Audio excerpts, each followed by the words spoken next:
தற்போது திரு ஸ்ரீதர் கிருஷ்ணசாமி அவர்களோடு பேசலாம்.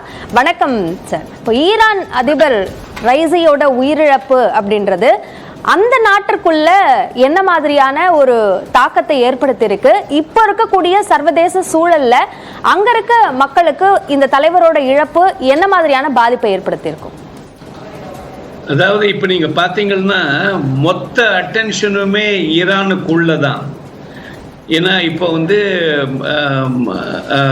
பிரசிடென்ட்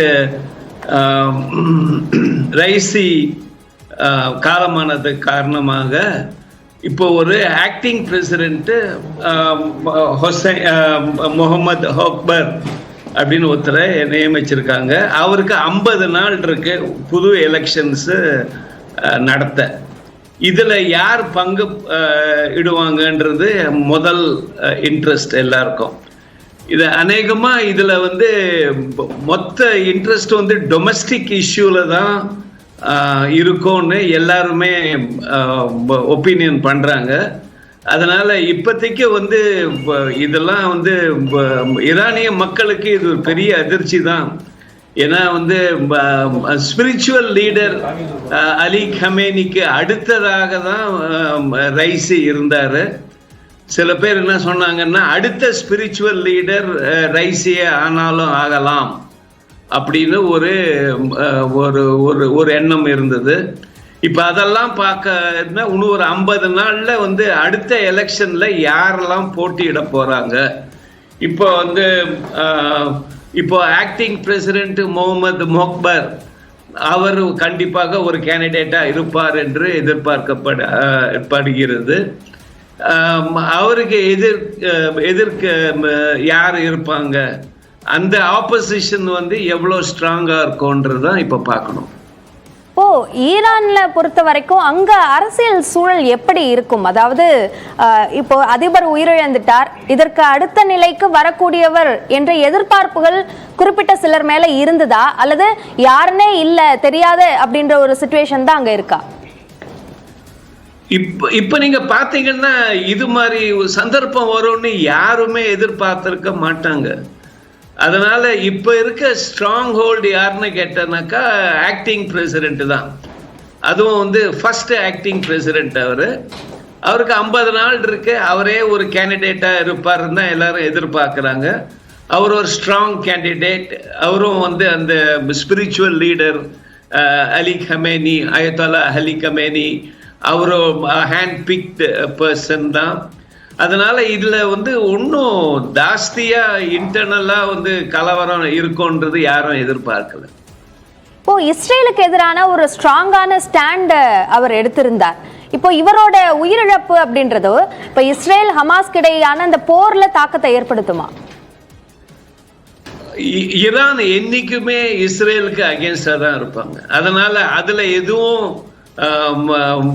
குறையாது, ஜாஸ்தியும் ஆகாது. அதனால இப்ப நீங்க ஈரான் இஸ்ரேல் ஹமாஸ் அப்படின்னு நீங்க பார்த்தீங்கன்னா அந்த ஈக்குவேஷன்லாம் முன்ன ரைசி இருக்கும்போது எப்படி இருந்ததோ அதே மாதிரிதான் இப்பவும் இருக்கும். இதுல சில பேர் என்ன சொல்லுவாங்கன்னு கேட்டீங்கன்னா, அதாவது இன்னும் கொஞ்சம் ப்ரெஷர் இஸ்ரேல்ல இன்க்ரீஸ் பண்ணலாம் அப்படின்னு ஆக்டிங் பிரசிடென்ட் பண்ணாலும் பண்ணுவாரு அப்படின்றாங்க. பட் இப்ப இருக்க சூழ்நிலையில அது மாதிரி நடவடிக்கை ஈரான் எடுக்காது என்று நான் நினைக்கிறேன். இப்ப அவரோட மரணம் சார்ந்த நிறைய சந்தேகங்களும் கூட எழுப்பப்படுது. இது எதையொட்டி இந்த சந்தேகங்கள்லாம் எழுப்பப்படுது? இப்போ இது வரைக்கும் யாரும் வந்து யாரு மேலேயும் பழி சாட்டல. ஒரே ஒரு சந்தேகம் என்னன்னு கேட்டீங்கன்னா, இப்போ வந்து பல ஆண்டுகளாக ஈரான் வந்து அமெரிக்கன் சாங்ஷன்ஸ்ல இருந்திருக்காங்க. அந்த சாங்ஷன்ஸ்னால டெக்னாலஜி, டெக்னிக்கல் எக்யூப்மெண்ட் எதுவும் ஈரானுக்கு போகாத மாதிரி வாஷிங்டன் அந்த பண்ணினதுனால இந்த ஹெலிகாப்டர் ஆக்சிடென்ட் வந்து டெக்னிக்கல் ரீசன்ஸ்னால போனதுனால ஒருவேளை அந்த சாங்ஷன்ஸ்லாம் இல்லாம இருந்தாக்கா இது நடந்திருக்குமா அப்படின்னு ஒரு கேள்வி எல்லாரும் ஜெனரலா கேட்பாங்க. ஓகே, சில ஆயுத குழுக்களுக்கான ஆதரவு ஈரான் கொடுத்துட்டு இருந்தாங்களா? இப்போ அந்த ஆதரவு சார்ந்த மாற்றங்கள் ஏதேனும் நடக்குமா இவரோட உயிரிழப்பு காரணமாக? இந்த ஈரான் ஃபாரின் பாலிசி பொறுத்த வரைக்கும் ரொம்ப சந்தேகம் எந்த மாற்றங்கள் இருக்கிறதும். அதாவது வந்து இப்போ பார்த்தீங்கன்னா ஹமாஸ், ஹெஸ்பொல்லா, அப்புறம் சிரியாவில் இருக்க சில என்ன சொல்றது சில கட்சிகளுக்கு ஈரான் நல்ல ஆதரவு கொடுத்தா, அதே மாதிரி அந்த ஹூத்தி ரிபல்ஸ் அவங்களுக்கெல்லாம் ஆதரவு கொடுத்துட்டு இருந்தாங்க தெஹ்ரான்னு. அதுல எந்த மாற்றமும் இருக்காது என்று நான் நினைக்கிறேன். மிக முக்கியமாக ஒருவேளை அவருடைய மரணத்தில் இருக்கக்கூடிய சந்தேகம் உறுதியாக்கப்பட்டால் அல்லது ஏதோ ஒரு விதத்துல இது கொலை அப்படின்றது உறுதியாகும் பட்சத்துல அது என்ன மாதிரியான தாக்கத்தை சர்வதேச அளவில் ஏற்படுத்தும்? அது ரொம்ப கஷ்டம் சொல்றது. எப்படின்னு கேட்டீங்கன்னா, இது வந்து டைரக்டா யாராவது தேர்ட் ஹேண்ட் இருந்தாக்கா அதுக்கு கண்டிப்பா ரியாக்ஷன் இருக்கும். இப்ப அதனால நீங்க வந்து இன்டைரக்டா இதனால அது அப்படின்னு போட்டு நம்ம பாட்டுக்கு வந்து ஈக்குவேஷன் டிரா பண்ணாக்கா அது ரொம்ப வீக். நீங்க வந்து எதிர்ப்பு இது பண்றதுக்கு. அதனால என்ன பொறுத்த வரைக்கும் இப்ப இருக்க தகவல்ல பாத்தீங்கன்னா, இந்த ஹெலிகாப்டர் கிராஷ் வந்து ஒன்னு வெதர் காரணத்தினால, ரெண்டாவது ஈரான் அஃபிஷியலாவே சொல்லியிருக்காங்க டெக்னிக்கல் ஃபால்ட்ன்னு இருக்காங்க. அதனால இப்போ வந்து அவங்க வந்து ஒரு விசாரணை கமிஷனை வந்து நியமித்திருக்காங்க. இதுல என்ன வருதுன்னு பார்த்துன்னு தான் நம்ம, அதுக்கு நடுவுல யாரும் ஈரான்லேயே அவங்க எவ்வளோ கன்சர்வேட்டிவா இருந்தாலும் இது யார் மேலேயும் அனாவசியமா பழியே சாட்ட மாட்டாங்க. ஓகே, இப்போ இவரோட உயிரிழப்பு இந்தியா வந்து எப்படி பாக்குது? ஈரான் அதிபரோட இந்த உயிரிழப்பு இல்ல, இந்தியாவும் ஈரானும் ரொம்ப நாள், அத ஆயிரக்கணக்கான வருடங்களாக நம்மளுக்கு வந்து என்ன சொல்றதுன்னா, நம்ம சிவிலைசேஷனல் ரிலேஷன்ஷிப், அதுல எந்த மாற்றமும் இருக்காது. என்ன பிரஷர் இருந்தாலும் இந்தியா ஈரானோடைய ஸ்பெஷல் ரிலேஷன்ஷிப் தொடர்ந்துன்னு தான் இருக்கும். இப்போ கூட பார்த்தீங்கன்னா போன வாரம் வந்து அந்த சபார் போர்ட்ல வந்து ஏதோ அக்ரிமெண்ட் சைன் பண்ணோம் இந்தியா ஈரான். அதுக்கு நிறைய கண்ட்ரிஸ் வந்து எதிர்ப்பு. முக்கியமா வந்து யூஎஸ்ல கூட நிறைய பேர் வந்து இந்தியா அது மாதிரி பண்ணிருக்கு. அது மாதிரி பார்க்கக்கூடாது. இந்தியா ஈரான் எடுத்துட்டீங்கன்னாக்கா இந்தியன் நேஷனல் இன்ட்ரெஸ்ட் தான் முக்கியம்.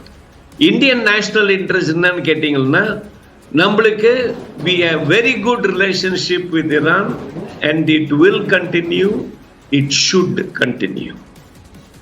ஓகே, இப்போ இந்த தேர்தலை ஒட்டி இப்போ 50 நாட்கள் இருக்கு. இப்போ ஆக்டிங் பிரசிடென்ட்டா இருக்கவருக்கு இப்போ தேர்தல் 50 நாட்கள்ல நடக்கும் அப்படின்னா இது ஒரு சர்வதேச அரசியல்ல என்ன மாற்றத்தை அல்லது என்ன தாக்கத்தை ஏற்படுத்துறதுக்கு வாய்ப்பு இருக்கு? அங்க இருக்க சுற்றி இருக்கக்கூடிய அண்டை நாடுகள்ல அது ஏதேனும் தாக்கத்தை ஏற்படுத்துமா? வர்த்தக ரீதியான பாதிப்பு ஏதேனும் இருக்குமா? நீங்க அந்த ஊர் இப்ப டொமஸ்டிக் பாலிடிக்ஸ் பாத்தீங்கன்னா, இப்ப இருக்க ஆக்டிங் பிரசிடென்ட்டுக்கு எதிர்ப்பு ஜாஸ்தி இருக்கிறதா தெரியல.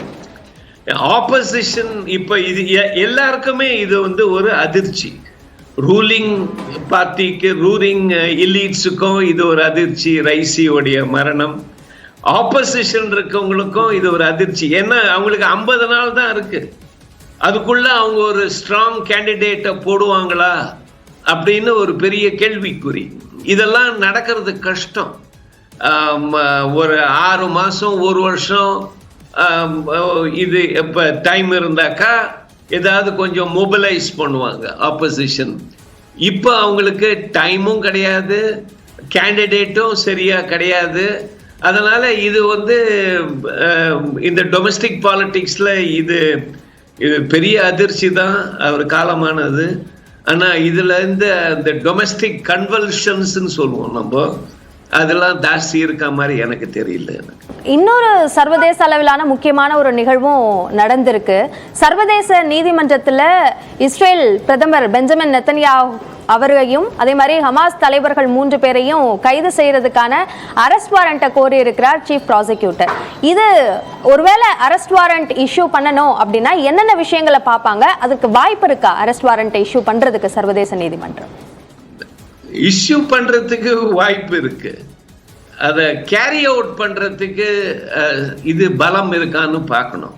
இன்டர்நேஷனல் கிரிமினல் கோர்ட்ல நான் இது வரைக்கும் வந்து இப்போ நிறைய எக்ஸாம்பிள்ஸ் இருக்கு. அரெஸ்ட் வாரண்ட் இஷ்யூ பண்றது, அரெஸ்ட் பண்றது, ட்ரையல் பண்றது. இப்போ 1990s வந்து நம்ம ஸ்லோபோதான் மிலோசெவிச், அதுக்கு முன்னாடி பால் பாட்டு, இயங் சாரி, தாமோக்கு எல்லாம் இந்த கம்போடியாவை சேர்ந்தவர்கள். பட் இது வந்து எந்த காரணத்துல கொண்டு அவங்க வாரண்ட்டை இஷ்யூ பண்ண போறாங்கன்னு பார்க்கணும். அதுக்கு தகுந்த ஆதாரம் இருக்கணும். சும்மா வாரண்ட் இஷ்யூ பண்ண முடியாது இன்டர்நேஷனல் லெவல்ல. இணைப்பில் வந்து எங்களுடைய பல்வேறு கேள்விகளுக்கு பதிலளித்தமைக்கு நன்றி திரு ஸ்ரீதர் கிருஷ்ணசாமி. நன்றி, மிக்க நன்றி.